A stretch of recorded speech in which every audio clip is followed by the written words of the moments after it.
Welcome to explainED. We have Kunal Dalal here with us, who is an AI Microschool Strategist, Agentic Parentologist, which we're going to get to later. Yep. And all around great person to talk to. We're really excited to have you here today. Appreciate the time and the energy. And we're going to ask you a bunch of random questions and try and get somewhere in all this craziness. Can you do us a favor and introduce yourself a little bit? Tell us about you. But the second part of that is define what AI means to you. Great. Yeah. So just a quick thumbnail of my experience and kind of my past. I was a former high school teacher, biology, physics, chemistry a little bit. I double majored in politics when I was in college, so I ended up teaching a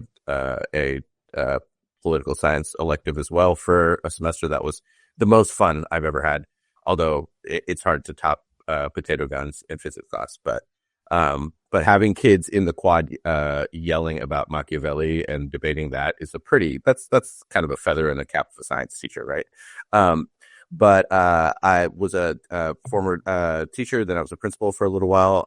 Most of this, not most, all was in alternative schools here in California, up in the Bay Area. And then I did what all people in the Bay Area need to do, which is found a company. And so I started a headphone company, the headphones that I'm wearing right now, actually. And then did that for a few years, was in a few Silicon Valley companies, Oracle, WeWork, some other companies. And then I became a stay-at-home dad during COVID, which was both sort of, there was some forethought there, but also it was completely on accident, as was most things that happened during COVID. And then once generative AI became public, I started messing around with it in late 2022 and early 2023. And I was like, oh my God, education is never going to be the same. I need to get back into public education. And so after an 8-year hiatus from public education, I tried to find my way back, and Orange County Department of Ed was the only place in the country at the time that had an AI specific role. And so I'd never been to Orange County outside of like Disneyland when I was a child. And so I ended up here for the last year and a half, and it's been some of the most interesting work I've done in my career, for sure. And then to answer your second question, what does AI mean to me? So this is, it's big, it's mighty. To me, AI, in a technical sense, AI is, I actually just I had this analogy come to me last week, which is specifically, and I'm talking about generative AI, not talking about sort of predictive machine learning and that, but talking about generative AI. AI to me is this reflective galaxy of words that I put my words out in the form of a prompt, in the form of whatever it is I'm putting out. And then it goes out into this galaxy of words that is in its training data, but also guided by my own words, right? Where those words end up in that galaxy and how it swirls around in that galaxy is determined by my prompt. And then it comes back and it reflects back to me what I put out into the world, but through this lens of all of these words and ideas and connections and randomness. And so I don't know, my galactic twin, if you will, my verbal galactic mirror. I don't know, something like that. Specifically when we're talking about LLMs, which is sort of what we talk about when we talk about AI these days. That reflection piece is deep. I was going to ask if you attempted to generate an image of that. I haven't yet. It's in my head. But yeah, that I will probably end up trying to do that at some point. Yeah. And maybe even like now that we can do those like multi-panel kind of graphic novel style things, I might even do something like that. Oh yeah. Yeah. That really speaks to the bias questions that are floating around too, and what we bring to the table with our own bias when we entered the AI. Like that's a great. You shouldn't hold on to that. Yeah, well, thank you, thank you. Yeah, it's been a like a 2 year slow cook for that analogy to show up, but yeah, it's gotten here. Yeah, So you mentioned working in alternative schools and doing a lot of that work, and you have a kind of this interesting roadmap to where you are right now. How did that all kind of coalesce together, and how does that go into a micro school strategist, and what does that mean? What does it mean that you sure, do? sure. So my being in alternative schools, that was my entry point into being a teacher, being an educator. The first work that I did was actually in a desert wilderness camp out in Utah, and that was kids coming out of lockup, and so that was my introduction into education. And I have my own. We all have our own, past and our own backgrounds, and oftentimes I think when we go into something like education, for a lot of us, it sort of feels like a calling. And I think for me, of course, the calling piece was there, but also there was a sense of, I don't know, it was sort of therapy in a way. It was sort of healing in a way, being able to be with these young folks. And again, what is teaching other than also a reflective activity, right? To see kind of what you're putting out into the world and seeing how that reflects back to you through your students, right? And through your families and through your school community. And so those connections, I think, happened pretty organically. They were quick. It was a natural fit.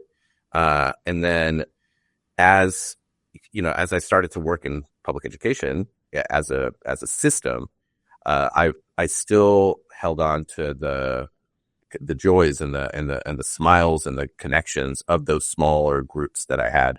And up until generative AI, the idea of something like a micro school, something like these small school communities, it was really hard to do, right? You had to do it all yourself. You had to figure everything out yourself. And there were no systems in place to help you.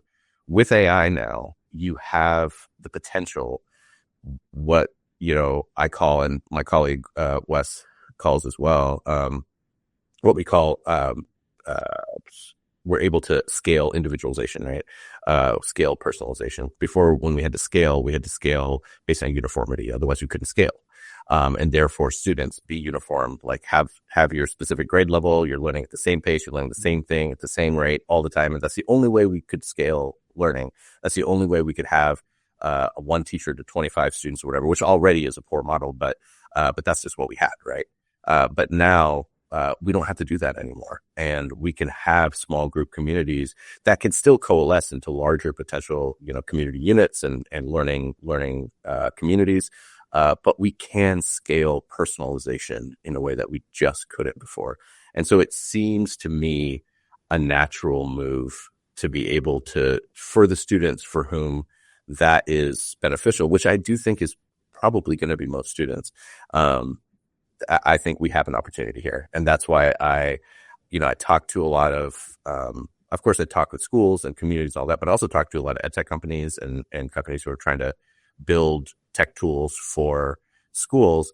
And the first question I ask almost all of them is, what is your microschool strategy? What are you doing? And the question is not just, hey, you need to sell to this new movement, but rather it is a reflection on what is your lens on individualization and being able to scale personal and individual learning. Tell me what your plan is for that, because that is what we have at our fingertips. And if we, rather than use that, move into figuring out how we can factoryize this thing all over again, well, then we've lost the whole opportunity, right? So that's my lens when I come at that. There, do you, when you have those conversations, particularly with educators, do you find you have to address like a fear, like a fear that they're losing control, or something like that? I wonder if you could speak about that. Absolutely. Yeah. And I think you hit the nail right there with the word control. I think it is what generative AI offers, and what this moment offers is an opportunity to I don't know, really give agency to students and families in a way that we just were not able to before. And I think dovetailing off of COVID, where parents were asked a lot more of themselves, right? To be involved in everyday teaching and learning, be everyday, like monitor your kid on Zoom, whatever it is, right? It came right, AI showed up right after that. And I think these two things happening one after another, I don't think is a small thing. I think this actually is what without COVID, I don't know if generative AI would have been shaking us up in the same way it's doing. I think the two happening one after the other is what actually has caused this.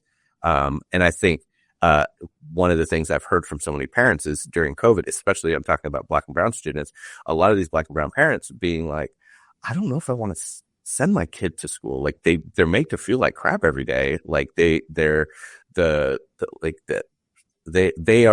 to be the banner children for all of this, like any kind of justice conversations. And of course, now we see what that looks like at a national level as well.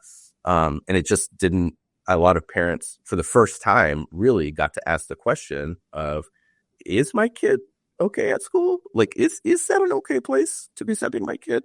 Cause we didn't really ask that question before. We were on autopilot. And so now with generative AI and, the kind of advent of mainstream hybrid work for a lot of folks, putting all of this stuff together, we're really coming to a place where parents have a chance to own this more. And what does that do? That means teachers are asking themselves the question of, well, what is my role then? Because up until this point, and more over the last 10, 15 years, we've made teachers be social workers, nurses, like therapists, like forget just the classroom instruction piece. Like you're everything. And teachers have had to own that identity as I'm not just a teacher, I am a community linchpin that takes care of everything. I'm the first line of defense and the first line of offense, right? For the first advocate.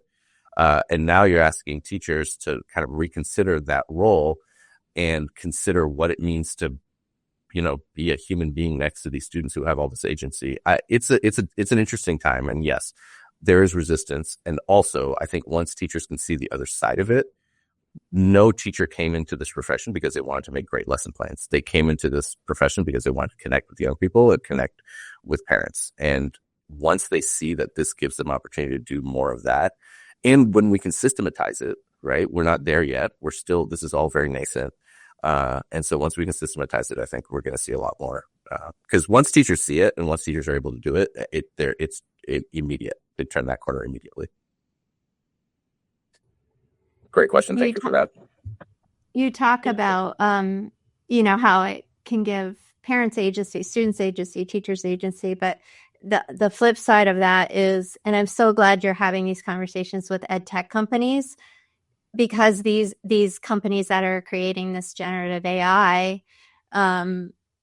there's that pause. I see some people talking about it and some people not talking about it, on,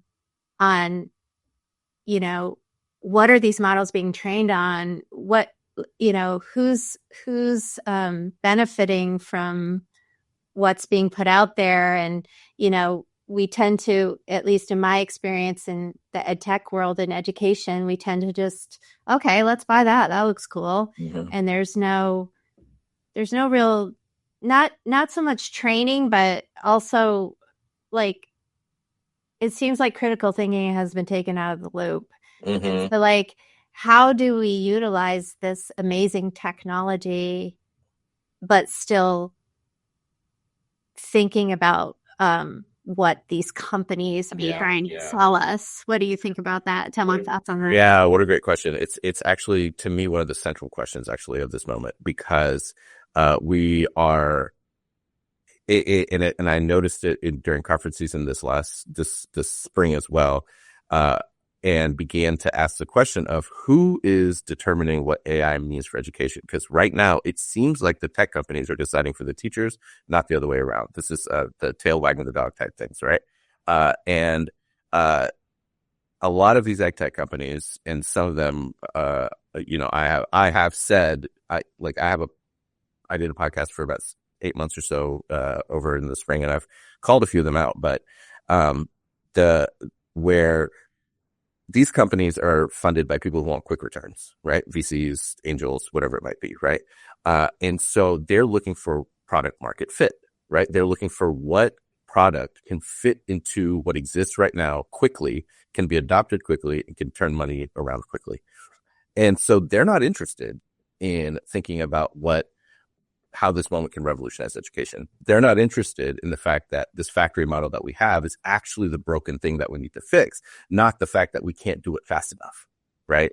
Not that we can't make these cookie cutter lessons fast enough. That's not the problem. That's not going to solve education. Being able to make slideshows on Gamma, like that's not going to do anything.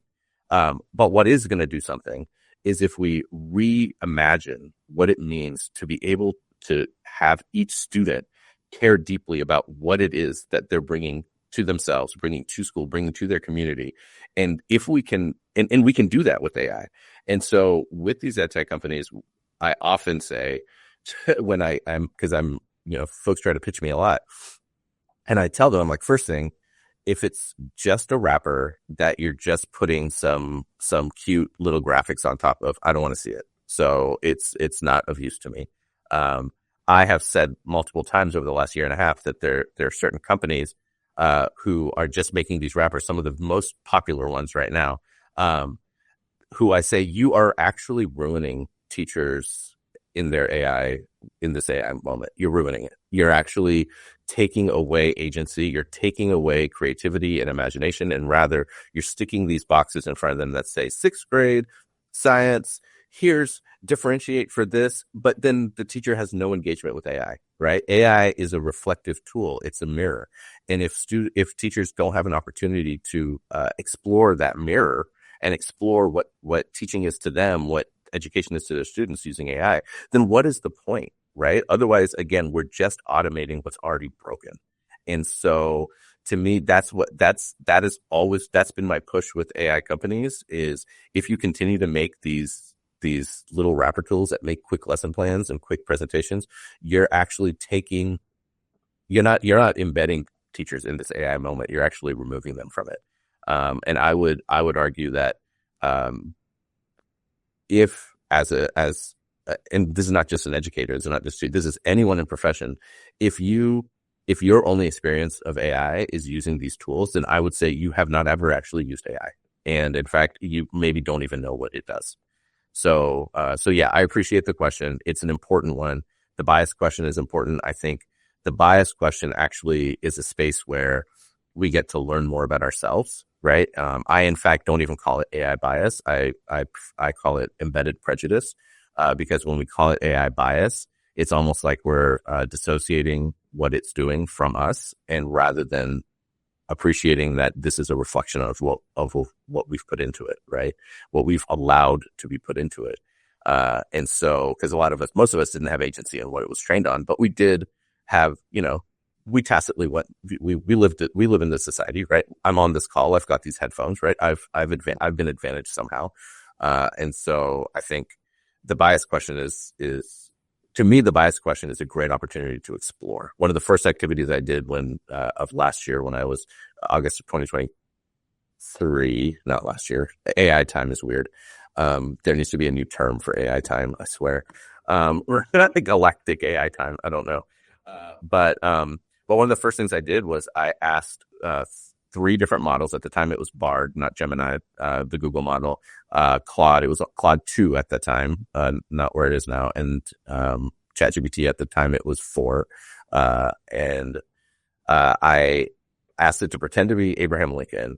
And I need you to read Malcolm X's speech, The Ballot or the Bullet. And then I want you to revisit your second inaugural and imagine, would you change anything? And 2 models, Claude and of course we don't know what it would do today, right? This was a while ago, but the 2 models, Claude and Bard, both were sort of like shy about it. They were like, well, Malcolm makes some great points, but being very diplomatic.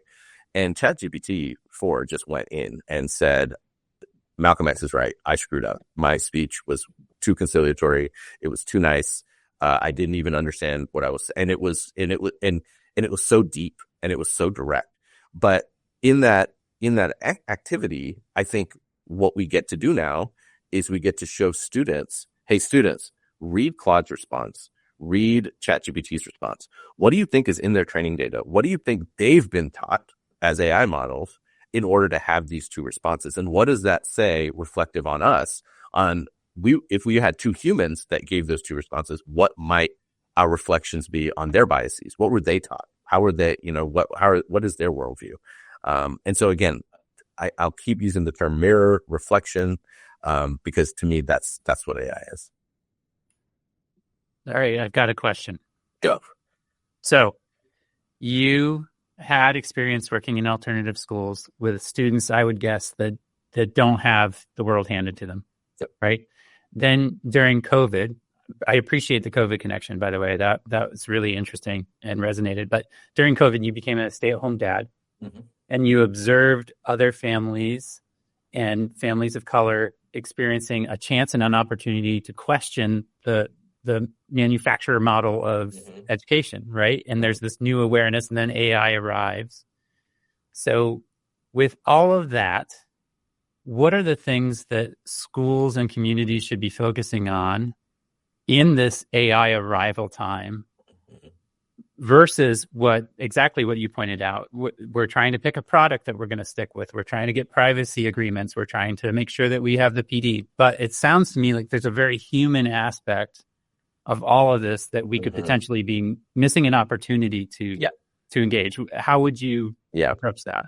Thank you for that. I think the human element is actually the only thing that matters here. And that's my lens to it. I call this triangulated learning, where there's the teacher, the student, and there's the AI. And student and teacher, and this is also called using AI in community. Don't use AI by yourself. Use it for yourself for like little things, right? I got to send an email. I got to, whatever, little things like that.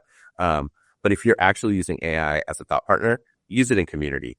Use it with someone else. And an example, I use it with my 5-year-old all the time. When he was 4 too, I would use it all the time, where we would just talk, and I would say, because, I would mess up as a dad. I'd say something, I would lose my temper, whatever it is, right? And so I would sit with AI sometimes, and I would say, hey, I'm sitting here with my 4-year-old. I lost my temper, and I think I said this and I said that. How can I help this moment? And as I do that, it doesn't matter what AI says, because me saying that to my phone, to ChatGPT, my kid turns around and looks at me in a way that I've never seen him look at me before. Because what matters is that I've offered that to this computer thing, right?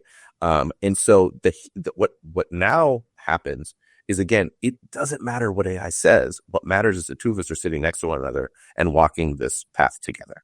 And when we talk to students, we did this thing called 100 Conversations in 100 Days, a year and a half ago when we did our entry plan in Orange County, and we talked to 100 people, and we didn't, and it was about AI. We didn't offer any suggestions, not any tools, nothing like that. We just said, what are you doing? How do you feel about it, et cetera. About 10, 15 in, we realized we hadn't talked to any students, and we're like, what are we doing? We need to talk to students.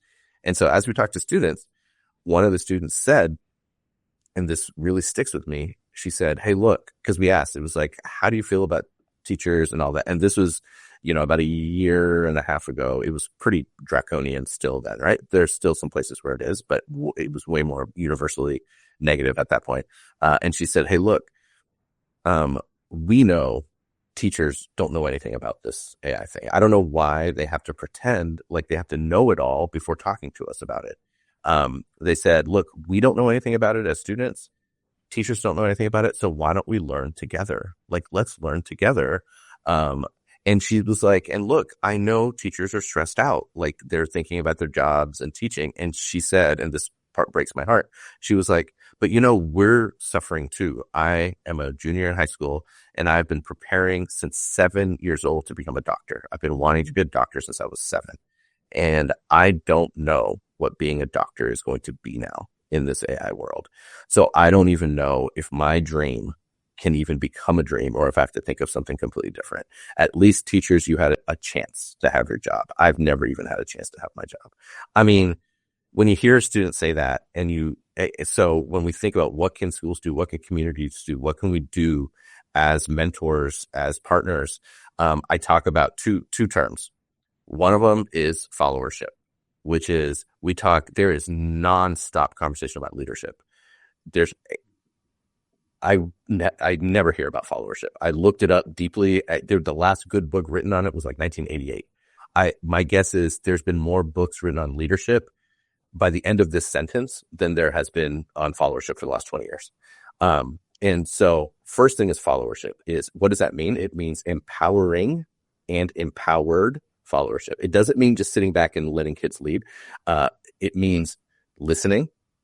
If you need to break down some barriers because you feel like that's going to help, do that. If you want to be a sounding board because we have experience that these students don't have, be a sounding board, but help them lead.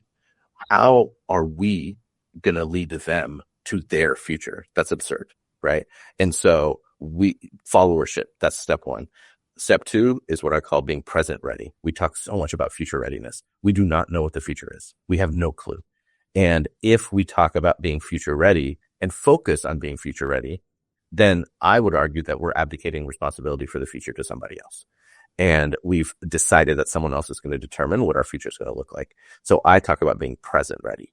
Be present, right? Understand what is happening right now. It doesn't mean you need to understand, you need to be able to build your own LLM, but understand what's happening in society, understand what's happening in the AI world, understand what that might mean for everything happening right now. Because I don't think in our lifetimes have had an opportunity like this to fundamentally shape what it means to be digital, what it means to be analog, what it just means to be a human being walking through the day. I don't think we've had this kind of opportunity in our past, but we have it now. And if we, instead of using it to uplift ourselves, and rather use it to just make ourselves more efficient at doing the things that we're already doing, I feel like that's a waste of this moment.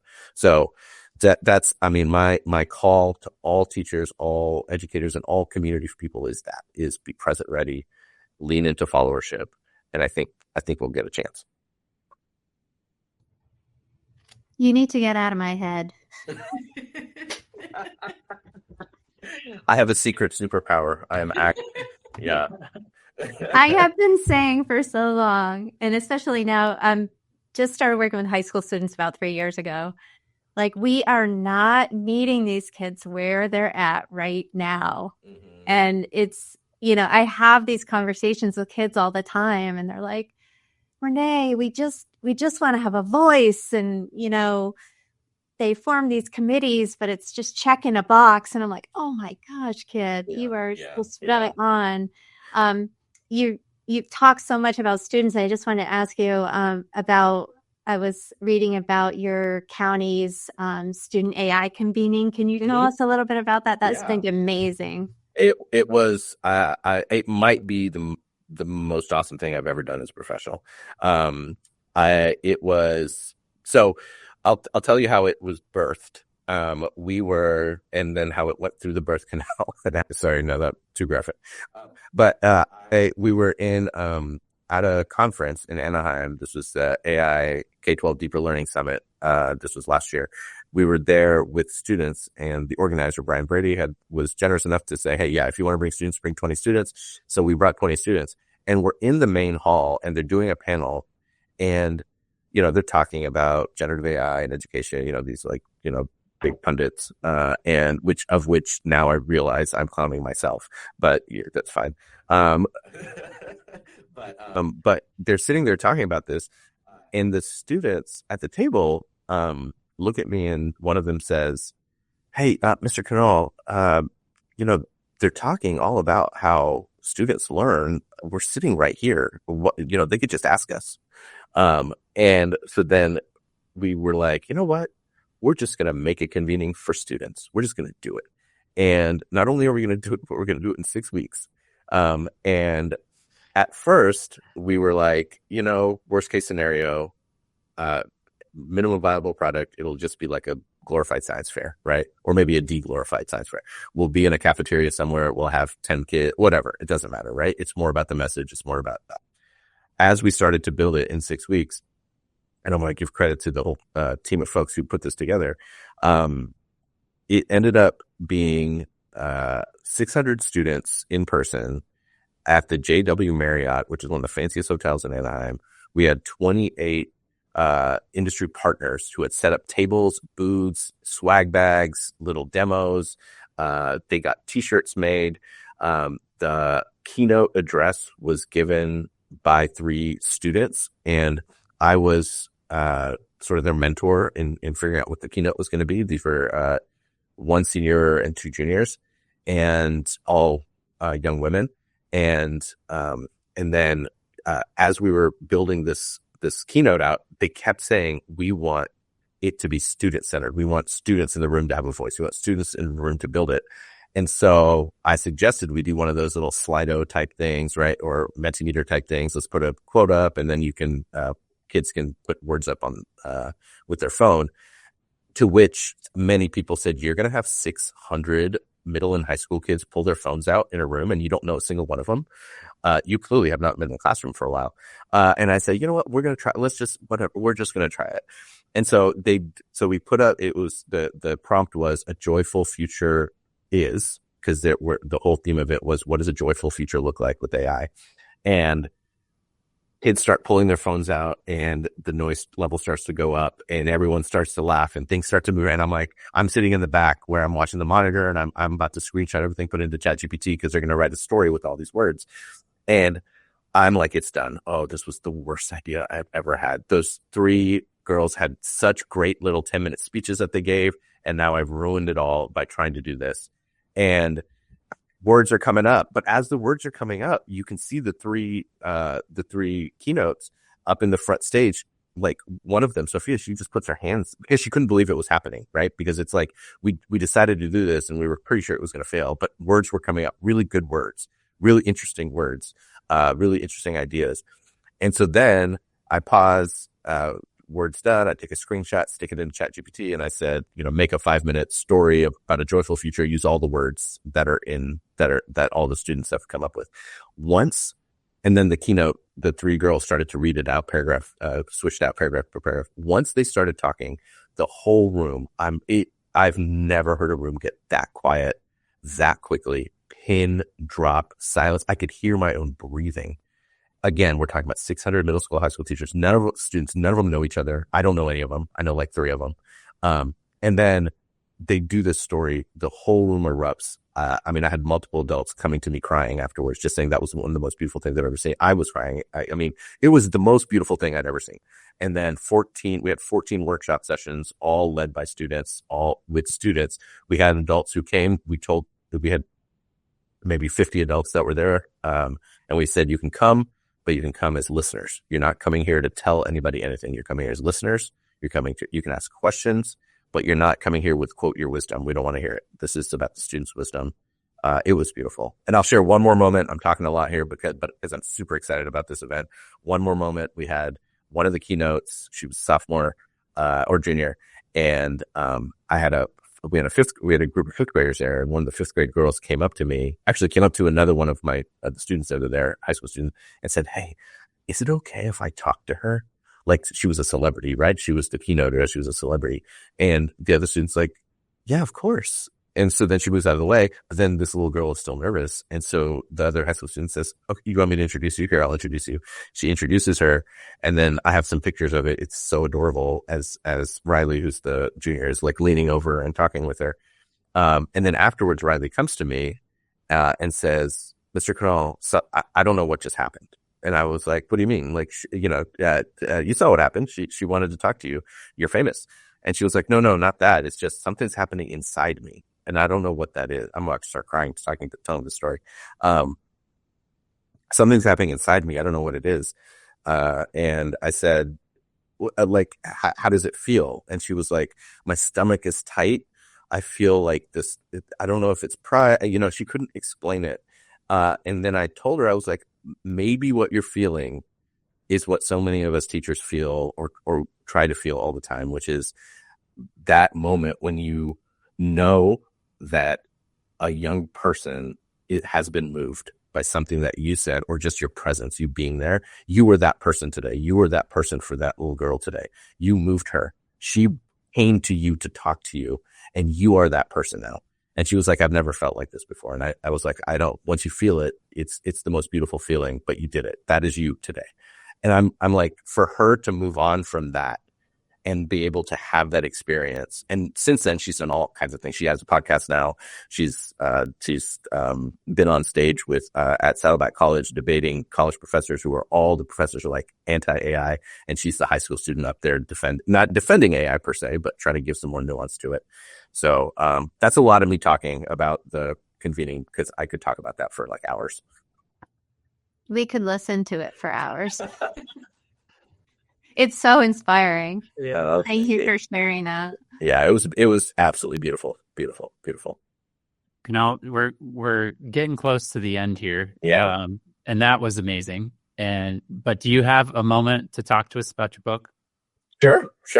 All right. So what we want to know first is, what is an agentic parentologist? Mm-hmm.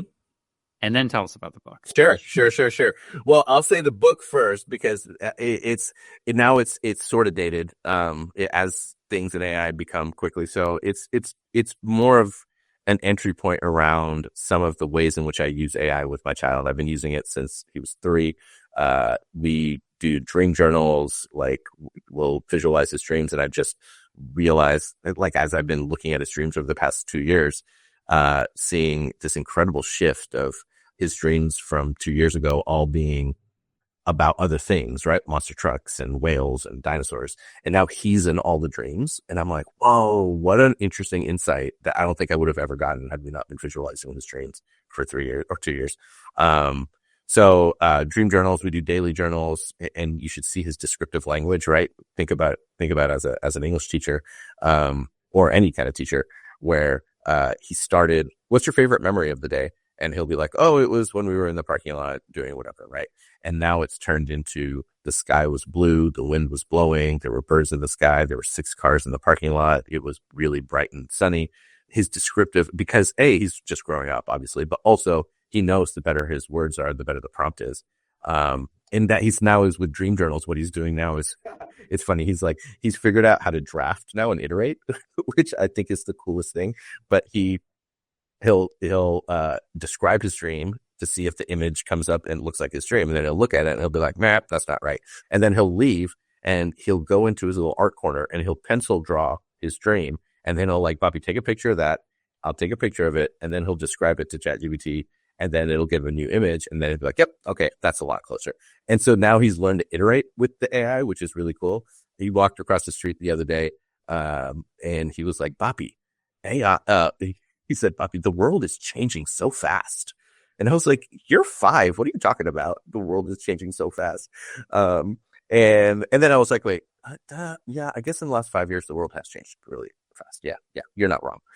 But I asked him why he said that. And he was like, AI is getting so strong. And I was like, okay, you're not wrong. But how do you, like, what does that mean to you?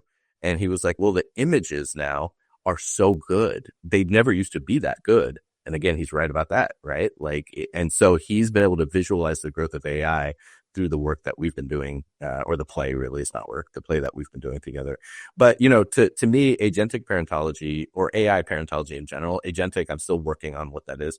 But AI parentology, to me, it was actually a term that was put on me by somebody else. I did a workshop for where one of my lenses is that through AI, we can actually reconnect in a storytelling way back to our more indigenous ways of communicating than we did in the past. And one of the ways that we do that is my son and I will record evening reflections. And when you record anything, right? I was hiking on a trail, we did this or whatever.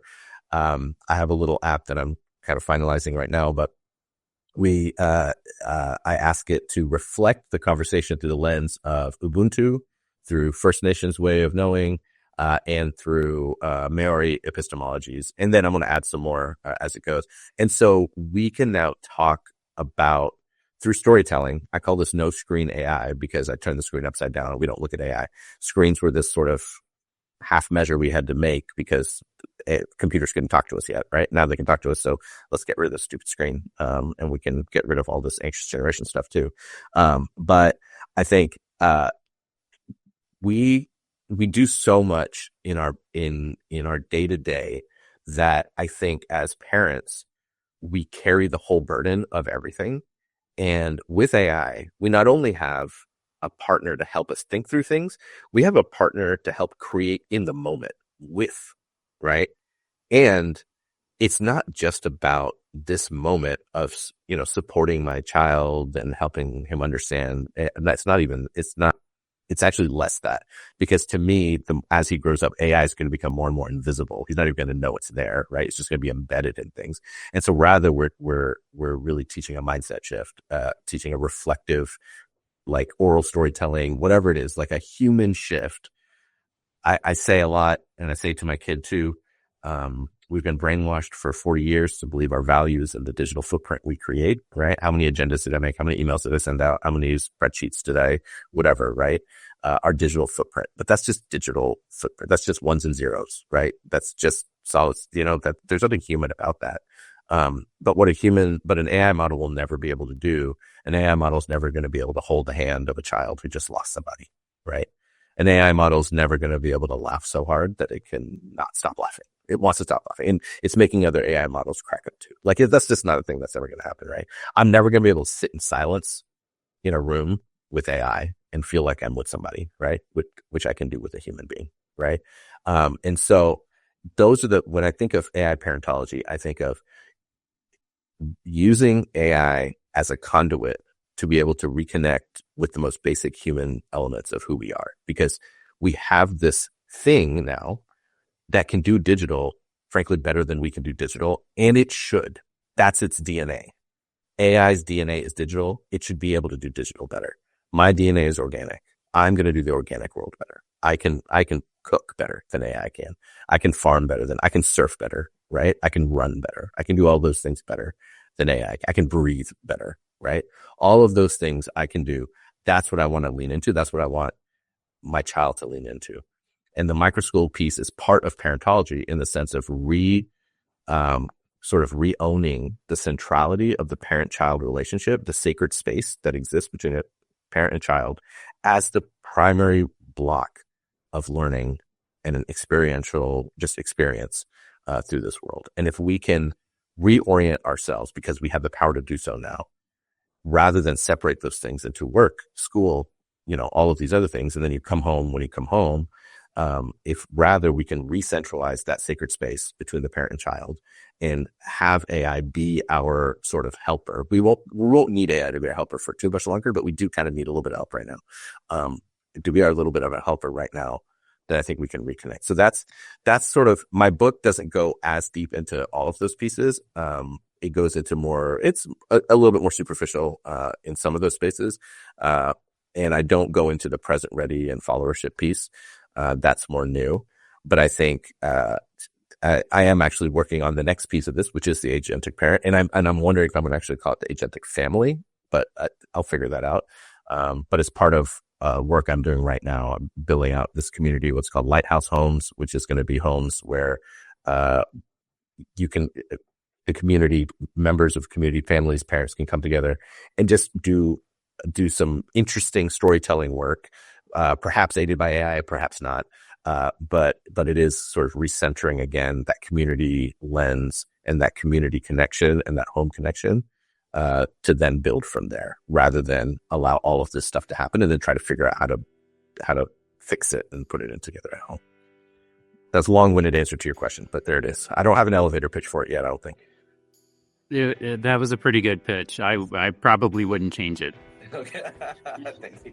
No. And I do wish, somebody gave you that label, Agentic Parentologist. I wish I could get a cool nickname. Like nobody's landing good ones like that on me. That's not happening. It's even worse for Sean. So, yeah. Now, Kunal, thank you from all of us. That's powerful. Like, I'm gonna have to sit and journal for a while. It is amazing, and we appreciate your time totally and completely. Absolutely awesome. Yeah, thank you so much.